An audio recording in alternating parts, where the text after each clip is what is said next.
नमस्कार, दोपहर विशेष देख रहे हैं आप। मैं हूं शुभे मिश्रा आपके साथ। बुलेटिन की शुरुआत करेंगे, लेकिन उससे पहले एक बड़ी खबर का रुख कर लेते हैं। इस वक्त की बड़ी खबर आ रही है, महागठबंधन में सीएम फेस पर पेंच फंस गया है। तेजस्वी यादव ने अपना स्टैंड बदला। सीएम फेस की चिंता ना करें, तेजस्वी ने ये कहा। कुछ दिन पहले खुद को सीएम का उम्मीदवार बताया था और अब वो ये कह रहे हैं कि सीएम फेस की चिंता ना करें। उन्होंने अपना स्टैंड बदल लिया है। अभी अभी ये बैठक खत्म हुई है। लगभग 60 मिनट तक ये बैठक चली, जो कई मायनों में बहुत महत्वपूर्ण बताई जा रही थी। और इसी बीच तेजस्वी यादव जब बाहर निकले तो उन्होंने कहा कि काफी पॉजिटिव बातचीत रही। 17 अप्रैल को दोबारा जब बैठक होगी तब सीएम फेस पर हम चर्चा करेंगे, लेकिन अभी आप सीएम फेस पर चिंता ना करें।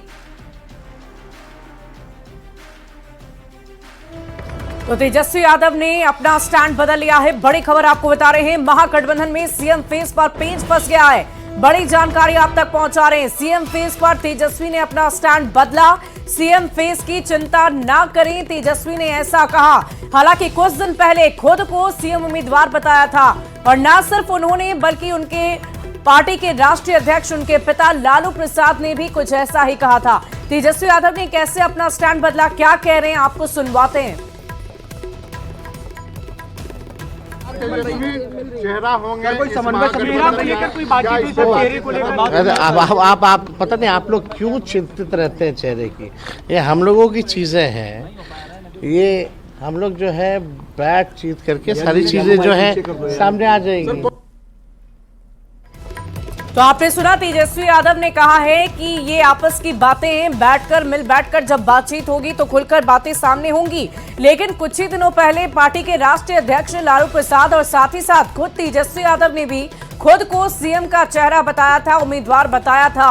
और अब वो अपनी बातों से मुकर रहे हैं। अपना स्टैंड उन्होंने बदला है। महागठबंधन में सीएम फेस पर पेंच फंस गया है। बड़ी खबर आपको बता रहे हैं, सीएम फेस पर तेजस्वी ने अपना स्टैंड बदला। महागठबंधन में सीएम फेस पर पेंच। बड़ी जानकारी आप तक पहुंचा रहे हैं सियासी गलियारे से। आपको बता दें कि सत्ता पक्ष की तरफ से पहले से ही इस बात को लेकर चर्चा की जा रही थी कि महागठबंधन में खटपट है, रार है, सहमति नहीं बन पा रही है पार्टियों के बीच में। और इससे पहले भी कांग्रेस के तमाम बड़े नेता सामने आकर या दल के छोटे बड़े नेता सभी खुलकर यही कह रहे थे कि आज का ये जो बैठक है, जो बैठक बहुत ही स्वाभाविक और नेचुरल तरीका से जो हमारे संबंध है उसको आगे बढ़ाते हुए सारे निर्णय अलग अलग डेटों पर होगी।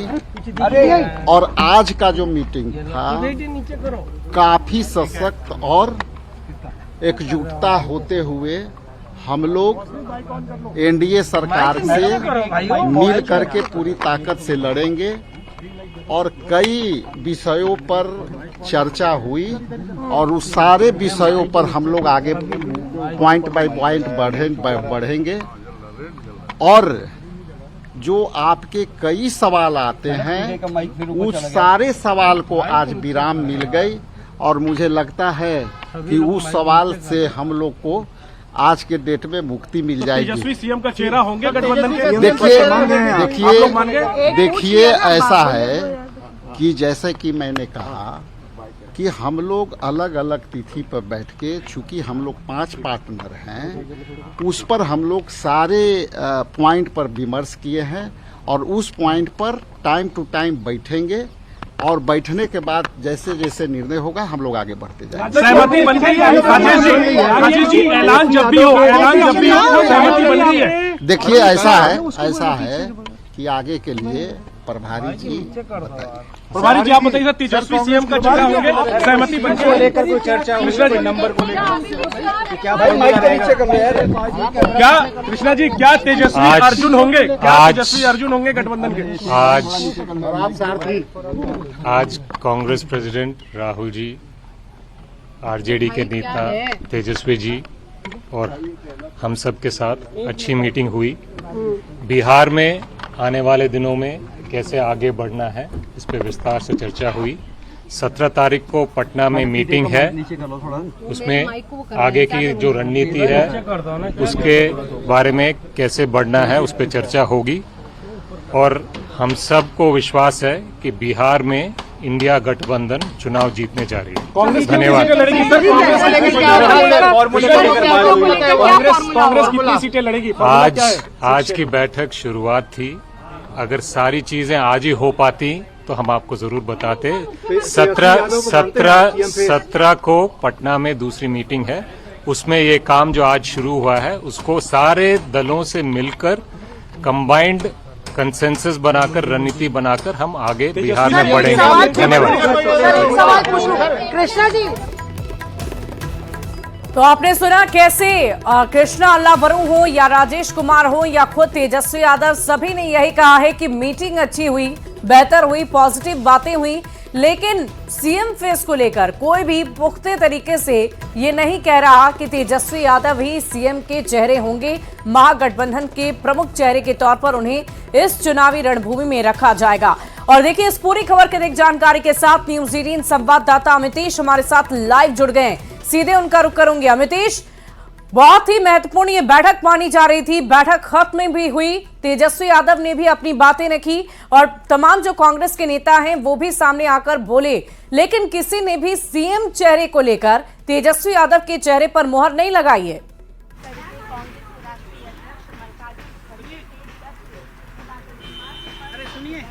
देखिए, आज जो बैठक हुई उसके बाद तेजस्वी यादव की तरफ से भी और बिहार कांग्रेस अध्यक्ष राजेश कुमार की तरफ से भी यही बात की गई है कि आगे आने वाले दिनों में इस पर जो कुछ भी होगा आप लोग चिंतित न हो, जो भी कुछ होगा आगे बताया जाएगा। यानी आज चर्चा जरूर हुई है तमाम मुद्दों पर, लेकिन बार बार जो 17 अप्रैल के जो मीटिंग है उसके बारे में कहा जा रहा है कांग्रेस की तरफ से, ये बार बार कहा जा रहा है कि 17 अप्रैल को बैठक होगी जिसमें और भी घटक दल के लोग होंगे, यानी सीपीआई एमएल, सीपीआई, सीपीएम और आरजेडी, कांग्रेस, ये 5 दल तो हैं ही। इसके अलावा और भी कौन दल शामिल हो सकते हैं? क्या वीआईपी के मुकेश सहनी होंगे? इसके अलावा पशुपति पारस की पार्टी ने भी एनडीए छोड़ने का ऐलान कर दिया है, तो उसका भी उसको भी कब उसमें शामिल किया जाएगा इंडिया गठबंधन में? इसको तमाम मुद्दे को लेकर चर्चा होगी। लेकिन फिलहाल जो वर्तमान एलाइज हैं उसके इंडिया ब्लॉक के बिहार में, उन सभी की बैठक होने जा रही है 17 अप्रैल को। प्रदेश स्तर के नेता उसमें शामिल होंगे और सबकी मौजूदगी में तमाम मुद्दों पर चर्चा होगी। जो आज बैठक निकली, बैठक के बाद जिस तरह से कहा गया कि कंबाइंड स्ट्रेटजी होगी, कंबाइंड स्ट्रेटजी के बारे में कहा जा रहा है, एक कॉमन कंसेंसस की जो बात कही जा रही है, तो आम सहमति की बात जरूर कही जा रही है प्रभारी की तरफ से, प्रदेश अध्यक्ष कांग्रेस की तरफ से। उसी को लेकर के आगे बढ़ना है इन लोगों को, जो संकेत दिए जा रहे हैं। और इसमें अंडरस्टूड सी बात है और ये मानकर चला जा रहा है, भले ही खुल करके कोई भी अभी सीएम फेस को लेकर के न बोल रहा हो, लेकिन आने वाले दिनों में जल्द ही जब अगली बैठक होगी 17 अप्रैल को इंडिया ब्लॉक की, जिसमें और भी बाकी नेता भी शामिल होंगे, जो कांग्रेस की तरफ से बार बार पहले भी कहा जा रहा था कि इंडिया ब्लॉक के सभी नेता, सभी घटक दल के लोग शामिल होंगे। उसके बाद सीएम फेस के बारे में अनाउंसमेंट होगा। आरजेडी ने अनाउंसमेंट कर दिया है। ये जाहिर सी बात है कि तेजस्वी यादव को ही सीएम फेस होना है, इसमें किसी को कोई दुविधा नहीं है, ना कांग्रेस को दुविधा है, ना किसी व्यक्ति को दुविधा होनी भी चाहिए। लेकिन कब होगा, किस मौके पर, किस समय इसको अनाउंस करना है, इसको लेकर के जरूर चर्चा थी। और यही वजह है कि कांग्रेस अपने बार्गेनिंग कैपेसिटी के तहत, बार्गेनिंग पावर बढ़ाने के लिए और प्रेशर टैक्टिक्स के तहत अब तक तेजस्वी के नाम पर अलग से मोहर नहीं लगा रही थी, जिसके चलते कांग्रेस चाहती थी कि सीटों के बंटवारे में हमारे मनपसंद सीटें मिलें, हमारी बातों को सुनी जाए। पिछली बार आरजेडी ने मनमानी तरीके से, अपने तरीके से जो तमाम चीजें की थी, सीट बंटवारा किया था, इस बार न हो, इस बार हमसे सहमति ली जाए। यही वजह है कि कांग्रेस खुलकर इस पर मोहर नहीं लगा रही थी, अभी भी मोहर नहीं लगा रही है, लेकिन मैसेज देने की कोशिश ये जरूर दी गई है। और जो सोर्स बता रहे हैं उसके मुताबिक जो इंडिया ब्लॉक की बैठक, अमितेश, इस बैठक के तहत ये बताने की कोशिश तो जरूर की गई कि ऑल इज वेल, सब कुछ ठीक ठाक चल रहा है, लेकिन इन सब के बीच सवाल ये है कि आज की इस बैठक में क्या क्या मंथन हुए होंगे, जब सीएम चेहरे पर जो कंफ्यूजन था वो अभी भी बरकरार है, खुद तेजस्वी यादव अपना स्टैंड बदल रहे हैं। तो इन तमाम बातों का हम क्या मतलब निकालें, इसके क्या मायने समझें?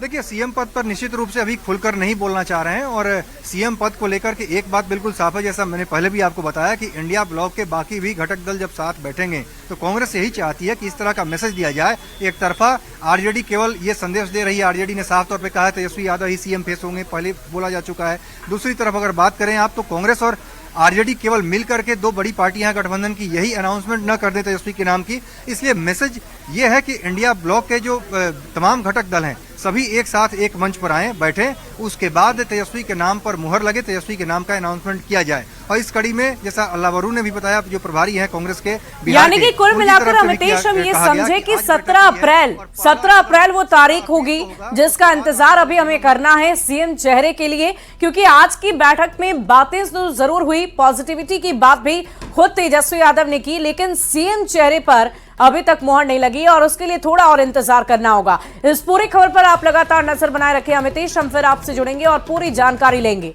और देखिए, दोपहर विशेष बुलेटिन में आज हम बात करेंगे कैसे साइबर ठगों ने आरजेडी के एमएलसी शोएब को अपना निशाना बनाया। आपको ये बताएंगे कि कैसे मुंबई में बैठकर साइबर अपराधियों ने आरजेडी एमएलसी को करीब घंटों एक ही कमरे में बंधक बना रखा। यहां तक कि साइबर ठगों ने एमएलसी को इतना डराया कि वो पूरे दिन अपने मोबाइल के सामने बैठे रहे। साथ ही आपको ये भी बताएंगे कि कैसे एक इंजीनियर ने लाखों रुपए की कॉर्पोरेट नौकरी छोड़कर खुद खेती में गजब का कमाल दिखाया। और साथ ही साथ न सिर्फ उन्होंने अपने पूरे गांव को हरा भरा बनाया, बल्कि खेती और दूसरे तरीके से दर्जनों लोगों को रोजगार भी दे रहे हैं।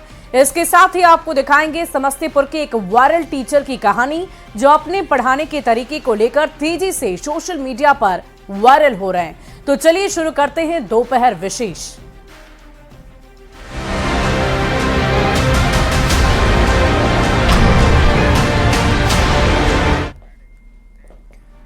और सबसे पहले बात उस खबर की जिसने एक बार फिर साइबर सुरक्षा को लेकर बड़े सवाल खड़े कर दिए हैं। दरअसल साइबर अपराधियों ने इस बार नेताजी को अपना शिकार बनाया है। आरजेडी के एमएलसी मोहम्मद शोएब को साइबर ठगों ने अपने झांसे में फंसाया। बताया जा रहा है कि मुंबई में बैठकर साइबर अपराधियों ने एमएलसी को न सिर्फ साइबर अरेस्ट कर लिया, बल्कि उन पर इस तरह से दबाव बनाया कि वो घंटों एक ही कमरे में मोबाइल के सामने बैठे रहे। और ऐसे में एक बार फिर साइबर क्रिमिनल्स का खौफ दिखने लगा है। इनका हौसला इतना बुलंद है कि आम लोगों को तो छोड़ दीजिए, अब वो माननीयों को भी अपना निशाना बना रहे हैं।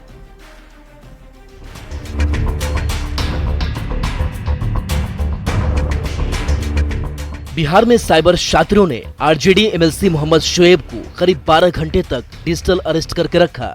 एमएलसी क्वार्टर में ही उन्हें डिजिटल अरेस्ट करके बंधक बनाकर रखा गया। यही नहीं, उन्हें घर से बाहर जाने पर हत्या होने की भी बात कही गई। मुंबई साइबर सेल के अधिकारी ने बताया कि साइबर ठगों ने एमएलसी से संपर्क किया था। पुलिस के पास जब इसकी शिकायत मिली तो मामले की जांच की जा रही है। आरजेडी एमएलसी कारी साहब जो है वो डिजिटल अरेस्ट हुए हैं और ये घटना जो है वो 8 तारीख की बताई जा रही है, यानी कि 8 अप्रैल को साइबर अपराधियों ने कारी साहब जो मुजफ्फरपुर से आते हैं, सीतामढ़ी इलाके से आते हैं, और इन्हें जो है 8 तारीख को सुबह में साइबर अपराधियों ने डिजिटल अरेस्ट किया और लगभग 12 घंटे तक उन्हें डिजिटल अरेस्ट करके रखा। जानकारी के मुताबिक साइबर अपराधियों ने एमएलसी मोहम्मद शोएब को 8 अप्रैल को 648308500702 और 7866865784 फोन आया। कॉल करने वाले ने खुद को मुंबई पुलिस के साइबर सेल का अधिकारी बताया। एमएलसी के मनी लॉन्ड्रिंग केस में लिप्त होने की बात कही। साइबर अपराधियों ने बताया कि मुंबई के केनरा बैंक खाते से जालसाजी हुई है। साइबर अपराधियों ने एमएलसी मोहम्मद शोएब को अपने झांसे में लेने की पूरी कोशिश की। अपराधियों ने एमएलसी को फंसाने के लिए हर तरीके अपनाए।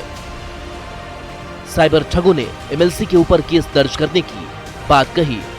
8 अप्रैल को सुबह 10:30 पर वीडियो कॉल किया गया। रात 12 बजे तक मोबाइल फोन के पास ही एमएलसी को रखा गया। उनके खिलाफ कानूनी कार्रवाई की चेतावनी देकर डराया गया। साइबर अपराधियों ने एमएलसी को यहां तक कहकर डराया कि अगर वो घर से बाहर जाते हैं और किसी से मदद मांगते हैं तो उनकी हत्या भी हो सकती है। इस बीच जब आरजेडी नेता को शक होने लगा तो उन्होंने एक अधिकारी को फोन करके इस पूरे मामले की जानकारी दी, जिसके बाद पुलिस के पास लिखित शिकायत उन्होंने दर्ज कराई। इधर पुलिस ने केस दर्ज कर लिया है और जांच कर रही है।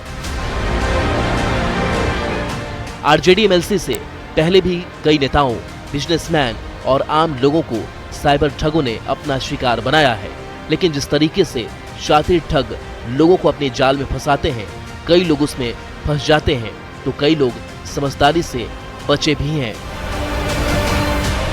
अगर ऐसा कोई भी चीज़ अगर आपको आता है, कॉल आता है, तो उससे डरे नहीं। आप नज़दीकी थाने में या साइबर थाने जो भी हैं वहाँ जाएं। अगर वहाँ अभी किसी भी कारण से नहीं पहुँच सकते हैं तो कोई भी जानकार आदमी या फिर अपने दोस्तों यारों से शेयर करें और पूछें, या आप 112 पे सरकार cybercrime.gov.in पे जाएं, चाहे सरकार के कोई भी हेल्पलाइन नंबर पे कॉल करके आप पता कर सकते हैं। वहीं बढ़ते साइबर अपराध को लेकर आरजेडी नेता ने भी सवाल उठाए हैं। देखिए, ये तो बहुत ही चिंता का विषय है और बिहार में किस तरह का शासन चल रहा है, गृह विभाग किसके पास है, ये सबको पता है। और अपराधियों का मनोबल देखिए, अब तो डिजिटल अरेस्ट कर रहे हैं और एक माननीय विधान परिषद के सदस्य को। बिहार पुलिस को इसकी जांच करके ये बताना चाहिए कि आखिर कौन लोग इसमें हैं। लिखित शिकायत के बाद पुलिस मामले की जांच कर रही है। जिस नंबर से फोन किया गया था उस नंबर की भी जांच हो रही है ताकि अपराधियों को जल्द से जल्द गिरफ्तार किया जा सके। पटना से न्यूज़ 18 के लिए संजय कुमार के साथ अमित कुमार और रविएस नारायण की रिपोर्ट।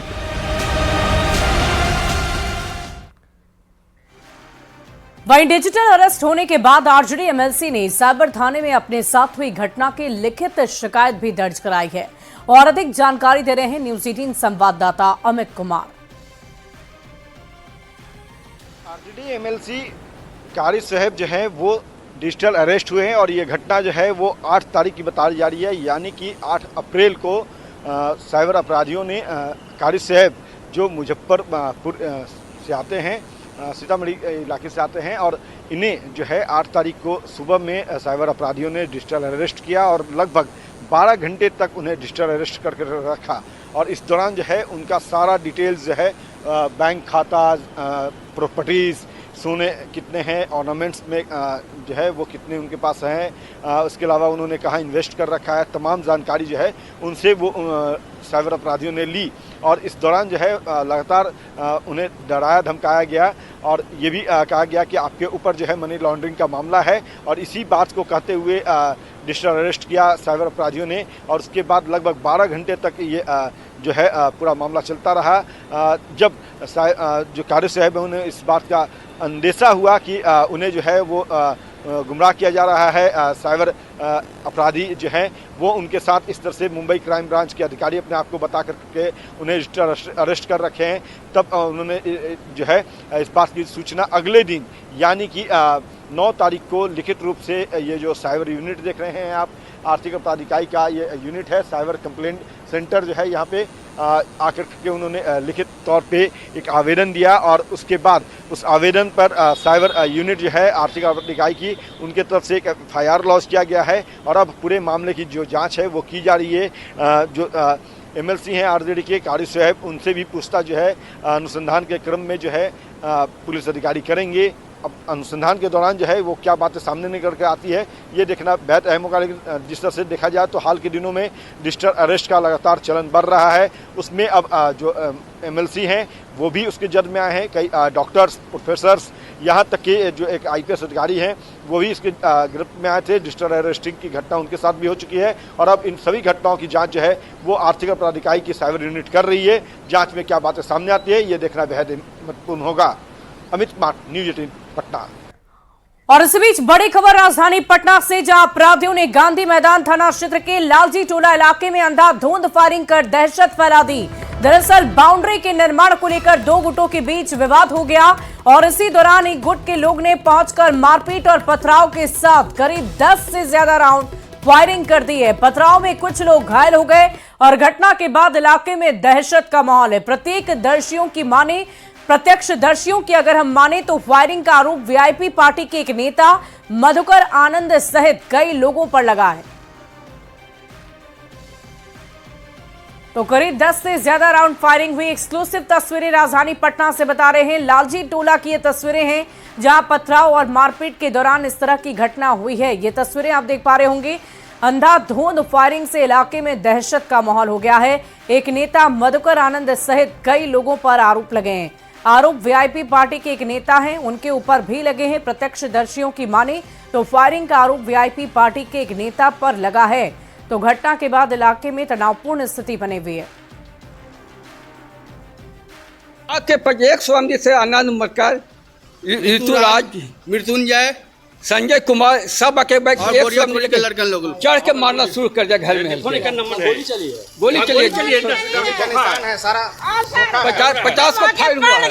तब सब कहते हमको मार के चुर गया है। ये सर दीवार का विवाद है सर, सब मैनेज हो गया सर, थाना से मैनेज हो गया। उसके बावजूद ये लोग 10-50 के 100 की जनसंख्या में लोग आए, गोली चढ़ने लगे, घर पर चढ़ के मारने लगे, जिसमें आनंद मटकर, संजय कुमार, ऋतुराज कुमार, मंतू कुमार, सदानंद और मृत्युंजय कुमार। और इस पूरी खबर की अधिक जानकारी के साथ न्यूज 18 संवाददाता पटना से संजय कुमार फोन लाइन पर हैं। संजय, इस तरह की घटना को आखिर क्यों अंजाम दिया गया? क्या कोई आपसी विवाद था? किस वजह से इतनी गोलियां चली? देखिए, ये बाउंड्री का विवाद बताया जा रहा है और जो स्थानीय लोग हैं लालजी टोला इलाके के, उनका कहना कि गोरिया टोली इलाके से काफी संख्या में जो लोग हैं वो हथियारों से लैस होकर पहुंचे थे। 12 राउंड से अधिक फायरिंग का आरोप लगा। काफी संख्या में वहां से खोखा भी रिकवर किया गया। कि सबसे बड़ी बात यह है कि इसमें वीआईपी पार्टी के एक नेता है मधुकर, आनंद मधुकर, उनका भी नाम लिया जा रहा है। कहा जा रहा है कि यही जो लोग थे और कुछ और लोगों के नाम सामने आए हैं इन लोगों का। हालांकि पुलिस ने इस पूरे मामले में इंटरफेयर किया था, मामले को समझा दिया गया था, सुलझ गया था मामला, लेकिन इसके बावजूद आज काफी संख्या में जो लोग आ गए और एक घर में घुस के लोगों की पिटाई की, पथराव भी किया है। कई लोग चोटिल हो गए हैं, तस्वीरों में भी देख सकते हैं। जो बुजुर्ग आदमी है उनको काफी चोट आई है। और इसके बाद पूरे इलाके में जब लोगों ने विरोध किया तो एक एक कर वहां से ये लोग निकल गए हैं। हालांकि इसके पूरे घटनाक्रम का सीसीटीवी फुटेज भी सामने आया है। पुलिस फिलहाल मौके पर पहुंच गई है, सीसीटीवी फुटेज खंगाल रही है और जो लोग इसमें कल्पित होंगे उनको आइडेंटिफाई कर पुलिस कार्रवाई की बात कर रही है। लेकिन निश्चित तौर पर जिस तरीके से ताबड़तोड़ फायरिंग की गई है उससे पूरे इलाके में दहशत का माहौल है। और चलिए, बहुत बहुत शुक्रिया संजय हमारे साथ जुड़ने के लिए, तमाम जानकारी के लिए। इस पूरी खबर पर आप लगातार नजर बनाए रखें। और दोपहर विशेष में अभी के लिए बस इतना ही। आप बने रहे न्यूज 18 बिहार झारखंड के साथ।